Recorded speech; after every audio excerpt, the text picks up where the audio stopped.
36th year working in Division I college athletics. There's no roadmap for what we went through, right? There just isn't. Pac-12 Conference ready to implode. We could control our own destiny more if we rebuilt the Pac-12. Commissioner of the Pac-12 Conference, Teresa Gould. A lot of people would say to me, oh, you were hired to rebuild the Pac-12.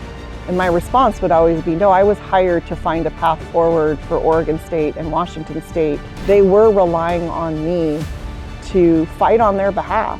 Media rights for the Pac-12. How are you approaching the media rights situation right now? I don't want these partnerships to be transactional partnerships. I don't want this to be a media rights partner writing us a check and televising a bunch of games. We need these partnerships to be transformational. We have an opportunity to build a league and be responsive to the modern day student athlete, not some legacy conference that is still doing things the way they've been done for 50 to 100 years. Are there any solutions for college football that you'd like to see? Keep the product healthy and strong and viable for fans and our communities and partners so that it continues to be healthy and successful. In 2028, what do you think the Pac-12 Conference looks like?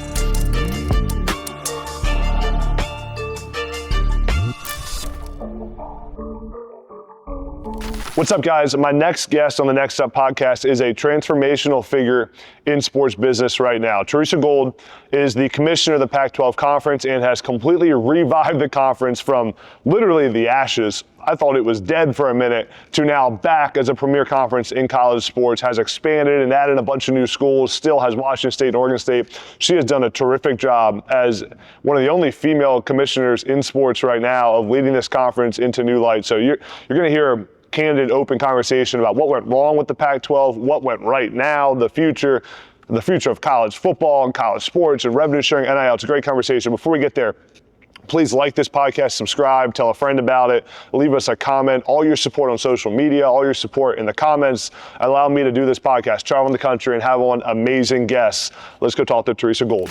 I appreciate you doing this. I'm excited to talk to you. I appreciate you taking a few minutes during a very busy few days for you, I'm sure. It seems like everyone has meetings while you're here, so I appreciate you being here. Absolutely, I appreciate the opportunity. I'm excited to talk to you, and you were when we reached out. Really, there's so much to dive into. I feel like, and you've done an incredible job in a short period of time of saving the Pac-12 Conference, right? I mean, to put it bluntly, and I'm not sure that's how you would describe it, but. My first question is, when you became the commissioner of the Pac-12, I mean, just unprecedented times, had to figure out what the path forward was. Did you, when you took the job, did you kind of view yourself as the person that could save the conference? Was that in your mind at the time? I get asked that question a lot, and if you go back, I think I was hired in February, almost a year ago at this point, and at that time, I felt like I had two jobs to do. The first one was to really kind of transition the existing league, right? Because when I was hired in February, we still had several months left with all 12 members. And it was really important to me that all of our student athletes continued to have a great experience as we wound things down with the existing members. But the biggest job that I had when I was hired was to find a path forward for Oregon State and Washington State. And I reiterated that often because a lot of people would say to me, oh, you were hired to rebuild the Pac-12. And my response would always be, no, I was hired to find a path forward for Oregon State and Washington State. And it wasn't a foregone conclusion that a rebuild was going to be that path. And so, obviously we spent several months pursuing different scenarios and exploring different options that would best position them for the future. And I would say I was thrilled when that path forward ended up being a rebuild of the Pac-12. I'm fascinated just in the leadership lessons in your past year leading the conference. Take me inside like the first few days when you became the commissioner. Like, what were you what were the immediate things that you said, we have to do this right away, or we have to implement this right away? Like, was there anything you had on your agenda, like in the first week or so on the job? Well, I think it goes back to, my earlier answer. There were really three things that were front of mind for me immediately. First and foremost, it was I did not want our existing student athletes to feel any change or feel any disruption. And, we had 7,000 student athletes that were under the Pac-12 umbrella at the time. I think we still had 15 conference championships left to run for the remainder of the academic year. And it was really, really important to me that despite the fact that we were in a period of transformational change with 10 schools transitioning out, I didn't want the student athletes to feel anything different. And I wanted them, for those student athletes that were departing the Pac-12, to leave feeling really proud to be part of our conference and have a great experience as they were transitioning. So that was certainly a priority. Another priority was the team, the staff. And that's not something that gets talked a lot about amidst all of this, but as we were transitioning the league, we were also transitioning hundreds of incredibly talented, dedicated staff, many of whom had been with the conference for 3 decades. So it was important to me immediately that I support and care and transition those people with dignity and care. But then most importantly, the Oregon State and Washington State, like I needed to jump in right away. And I already had relationships with those athletic directors and those coaches, but really establish a rapport and a connection and alignment with those 2 university presidents so that we could start to talk about what's in front of us and what those scenarios might be and what their vision is for their programs. And I'm sure part of your mindset early on, it's only been a year, right? But early on in your tenure was probably to just have to give some hope to everybody, right? In the conference. There was a period, again, I'm an East Coast guy, so, I am not as tied into the West Coast and Pac-12 as people are that live out there, but there was a perception, at least on the East Coast for a while, and I cover college football closely, like Pac-12's gone, it ain't coming back, and you revived it. But I'm sure was part of your first few months just like it's time to give some hope to the two league members and what the future could actually look like, and that there is a path forward here.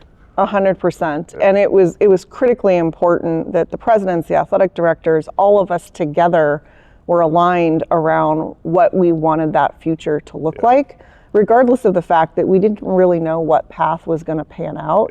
They were relying on me to fight on their behalf, advocate on their behalf, and make sure that that future was possible and was in alignment with the aspirations that they have for their programs, given that they've competed at the Power 5 level and competed at the highest level for their entire history. So hope was part of it, and enthusiasm was part of it, and I think that part of it was really great to go to those 2 campuses and talk to student athletes and talk to coaches and give them a level of assurance that I was in the foxhole with them, advocating on their behalf and giving them hope. It was critically important at that time. What was the moment over the past year where you made the decision that the path forward was expansion? And I'm sure there were a few different paths. I guess what were the paths you could have gone down, and when did you decide, expansion and going after these other schools was the path forward? Adam, I would say it happened a lot faster than what any of us expected, right? I think, we transitioned from kind of the traditional Pac-12 and completed all of our competition at the end of June. And I think everybody on my team thought we had some time to kind of figure it all out. And certainly we were mapping out all those scenarios. Like, was there a pathway in another conference? There were lots of talks about mergers with other conferences, and there were a lot of different considerations. And at the end of the day, the path to rebuild the Pac-12, that opportunity came about quicker than I think we would have thought. And to me, it was all rooted in the fact that it became blatantly clear that the Pac-12 brand really meant something, and that our best opportunity to meet the competitive aspirations for Oregon State and Washington State and to continue to provide the student athlete experience that we aspire to, that we could control our own destiny more if we rebuilt the Pac-12. And at that time, we had, the top 5 schools from the Mountain West, the most competitive schools in the Mountain West, the top brands in the Mountain West, coupled with, arguably one of the most consistent elite basketball brands in the country in Gonzaga. And when we started to get that level of interest, it became really obvious that the rebuild was the best path forward. Yeah. Probably the biggest audience that watches this podcast is like young, aspiring, leaders in sports business that want to be in these shoes someday. So when I ask this question, I'm curious, like, what does the actual deal making look like when you are trying to expand the conference? When you're talking to Utah State and Colorado State and Boise State, and like, what's the behind the scenes, whatever you can share, of like how that actually goes down? Do you call the president of the school? Like, what's that look like? It's a great question, Adam. And I will say, I've been in this business. This is my 36th year working in Division I college athletics. There's no roadmap for what we went through, right? There just isn't. And when you look at all the conference realignment that's happened recently, even though it's been going on for decades, there's just no roadmap for it. And it's always a little bit different depending on the situation. In this particular case, we had some really trusted, great consultants that helped us from a data analysis perspective to kind of look at the metrics and figure out what the best path forward was. There are a lot of existing relationships. I think my 36 years in this industry really helped in terms of existing relationships with presidents, existing relationships with athletic directors. So it made those conversations behind the scenes a lot easier because there was already a level of trust and credibility there that made some of those discussions about the rebuild and about the move a lot easier. When you reflect on the last few years of the Pac-12, are there any lessons that you kind of took away, like reflecting on all the good things, but also what went wrong at the end, or what happened with realignment? Is there anything that you've taken away that you've kind of learned from or adjusted, or just a lesson you learned during that time? Yeah, I'd say a few things. I get asked that question a lot, and they always talk about adversity being the best classroom. And I would certainly say in the Pac-12, we've had quite a bit of classroom over the last few years for me to learn as a leader.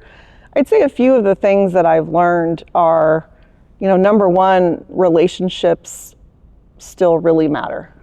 Right? Like really, really staying connected to your stakeholders and really being on the pulse with your stakeholders and having your ear to the ground and knowing how they're feeling, what they're thinking is critically important. I'd say the other thing that I've learned and kind of observed being involved in everything that's transpired is to be more aware and always be cognizant of the threats coming your way. Right? We still talk about that a lot. Like, we still talk about, like, where could something go wrong? What are the threats coming down the track? So I'd say those are probably the two biggest ones, is like staying close to your stakeholders. How are they feeling? What are they thinking? And then also kind of ear to the ground, what are the possible threats that could get in the way of our success? A big thing I'm sure on your mind right now is media rights for the Pac-12. And I mean, it's an intriguing package, right? The Pac-12 brand, you get, Washington State and Oregon State, and then these Boise State comes in, all these new schools in 2026. How are you approaching the media rights situation right now? Are there, where does it stand from a media standpoint, and how do you kind of angle it for the future? Yeah, well, I would say it's been a really exciting effort for us. We're about 90 days in. We are partnering with Octagon, who are representing us out in the marketplace, and they've been fantastic. And I think what we've talked about with the legacy Pac-12 brand has proven to be true. There's a lot of interest in the marketplace, and potential media rights partners really see the value in the legacy of the Pac-12 brand. And then I would say, like, our metrics have been really strong. Like, you look at what Oregon State and Washington State did on the CW this year. That Oregon State Washington State game was the top viewed college football game on the CW, this year. So that meant a lot. And those two Fox games that we had this year, the viewership was on par with the Big 12. So I think potential media rights partners see it as a valuable product. We have a lot of interest. I think the thing that's been really fun about it is because we're in a rebuild situation, we have a clean slate. Yeah. Right? We No don't have existing we don't deals. have predetermined packages. We have a clean, I call it the clean whiteboard, right? And we have an opportunity with potential media rights partners to together rebuild the conference and reimagine what the future of the Pac-12 is and create it together. And I think that's been really exciting. And then, the one thing I keep saying to potential partners is, given where we are as a league, I don't want these partnerships to be transactional partnerships. I don't want this to be a media rights partner writing us a check and televising a bunch of games. We need these partnerships to be transformational at this point, and for somebody to really jump in with us and say, we want to help elevate and reimagine the new Pac-12. As you're in negotiations and talking to the media partners, how do you approach, kind of going with one partner for all games, all coverage, versus some conferences have had success splitting up between different media networks, and I'm sure there's different pros and cons to each. How do you evaluate that? I think for us, based on our objectives for our media rights partnerships, one of which is to reach a diverse audience. You hear that all the time from our coaches, right? We have a diverse fan base, and we need to be on platforms that reaches all of our stakeholders. And I think in order to do that, we're going to have multiple media rights partners. I don't see us being in a situation where we walk away with just one partner in order to accomplish all of the things we're looking to accomplish, including reach, marketing and brand support, all of the things that we're trying to achieve. Yeah, it makes sense. There's a bunch of crazy topics and times in college sports right now, right? I mean, you're one of being the Pac-12 commissioner, and you're dealing with the rebuilding the conference. You're also dealing with unprecedented times, right? There's no one. The funny thing is, of all the connections you have and all your experience, there's not a playbook on how to handle revenue sharing and transfer portal and NIL. So I'll start with revenue sharing. How are you building this conference to compete in the revenue sharing era?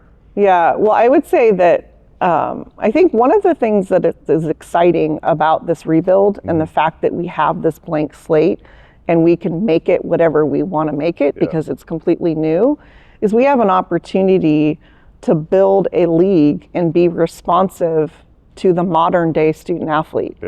Not some legacy conference that is still doing things the way they've been done for 50 to 100 years. And so when you talk about revenue sharing, like, we're spending a lot of time as we rebuild the vision for this league saying, what do student athletes in 2025 expect in their experiences? And that's different than it was 3 years ago, 5 years ago, 20 years ago. So we have a real opportunity to be on the forefront of that. So we are talking a lot about, not only how do we deliver a great student athlete experience, but student athletes now expect their value to be accelerated. There's an economic piece, and we have a real benefit and advantage because we have Pac-12 Enterprises. We have a state-of-the-art production facility that we own and operate that no other conference in the country owns and operates. So I think we're well positioned to respond to revenue sharing.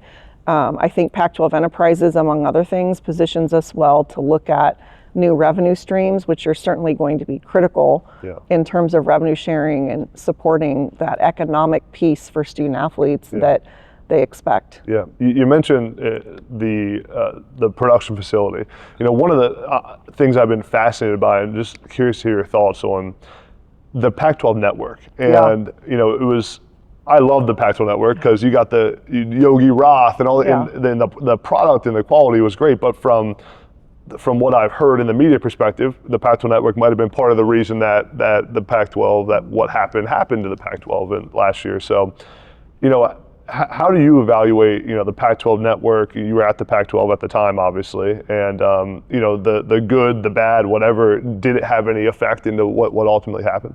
Look, I think the Pac-12 networks was hugely successful. A lot of people want to measure the success in different ways. Right? I will say the success competitively of many of our sports and programs was largely supported by the fact that they had more linear exposure than a lot of other conferences in the country. Now, economically, was it what some people wanted it to be? Maybe not. Yeah. But what it left us with now, as I look at the rebuild, is a state-of-the-art facility that has, best-in-class technology to be able to produce high-quality productions. Yeah. Right? The facility that we own and operate has capacity for around 2,000 live events a year. So not only is it a multimedia machine for our members, but it's a revenue-producing entity to help support our schools and NIL and other revenue streams and initiatives. Yeah, and most conferences don't have that, obviously.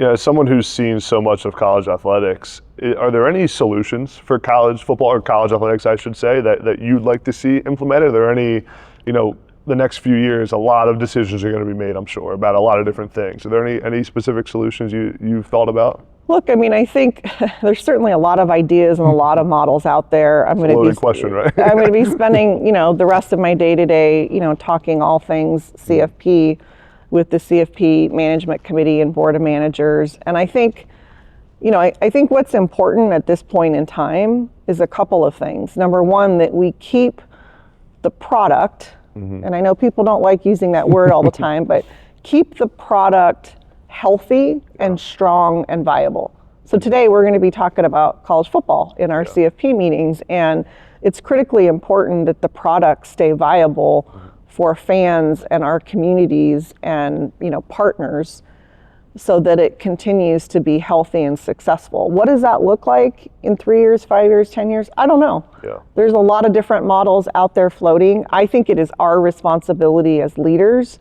to be open-minded to anything that elevates the product. And I don't know which model or which path is the right one, but that has to be front and center, along with continuing to keep our North Star, which is what kind of experience are our student athletes having at the CFP, in the bowl system, and make sure that we're keeping those two things front of mind. Yeah.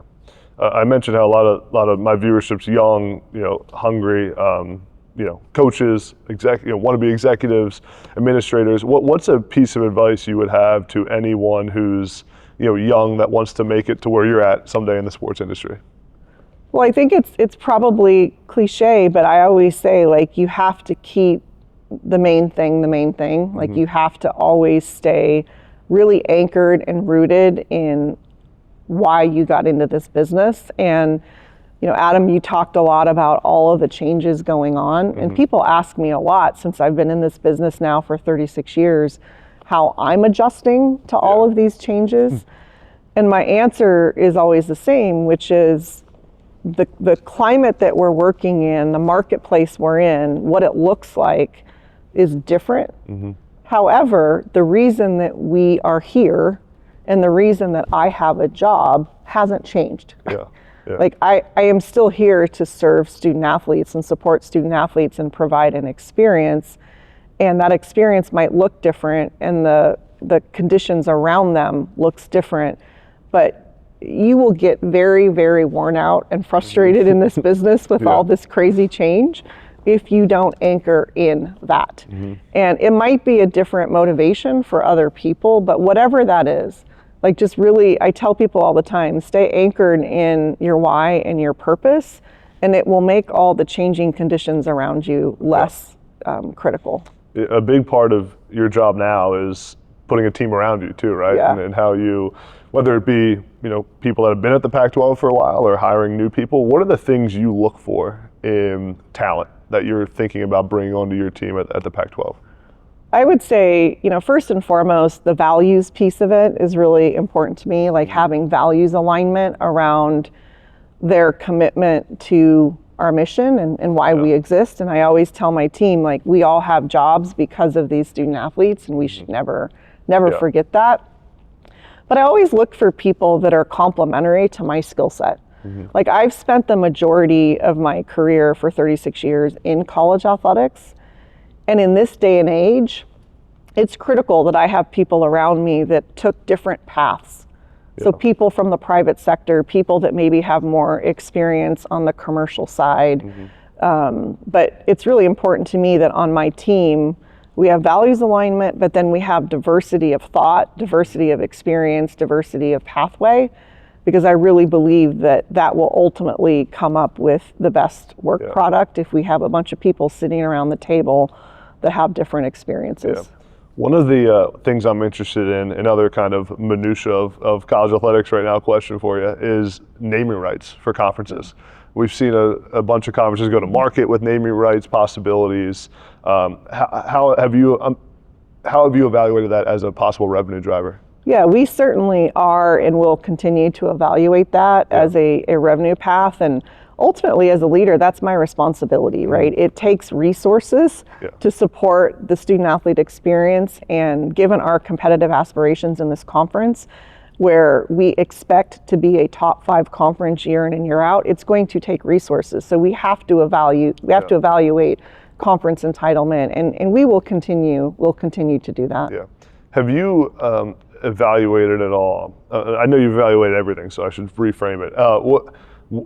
What has been your evaluation of, when it comes to revenue distribution with the schools, of performance-based revenue distribution? I think that's another topic I've heard a lot about, of, should revenue be shared equally between all schools, or, if you perform better, should you get more of the revenue from the conference? Yeah, I think performance-based conference distributions is here and here to stay. Like, I think it's certainly going to be part of our vision moving forward. I think a lot of conferences have implemented it and are going to implement it, and I think it's really critical to not only incentivize but also reward institutions that step up and make investments in their programs and put their resources behind the aspirations of competing at the highest level.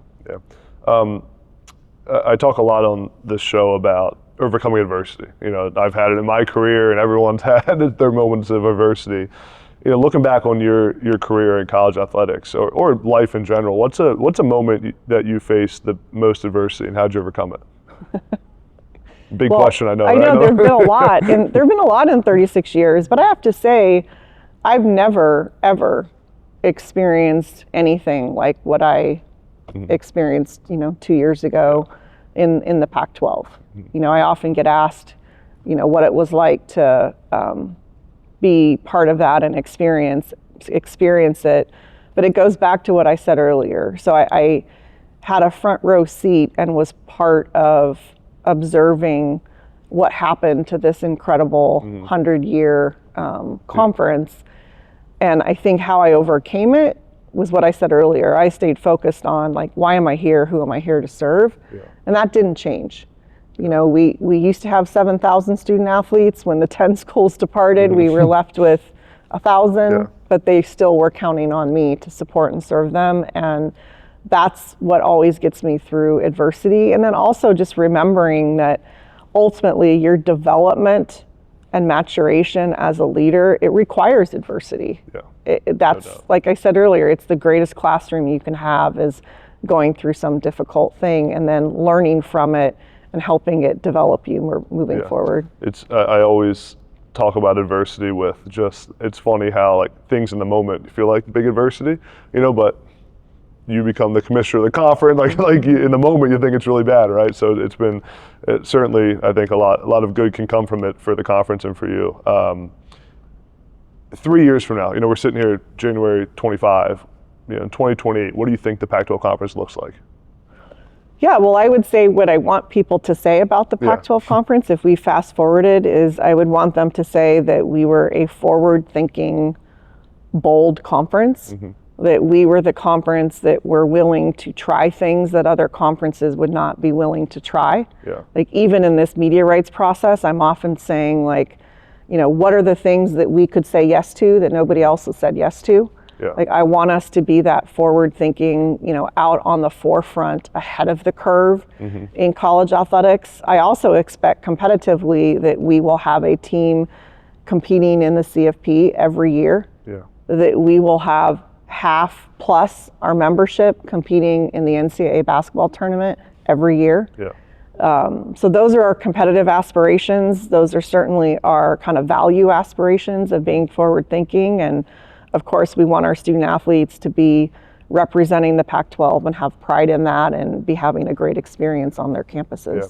Yeah. Last question I have for you, I like to end with this one. What's your why? What's the reason you do what you do?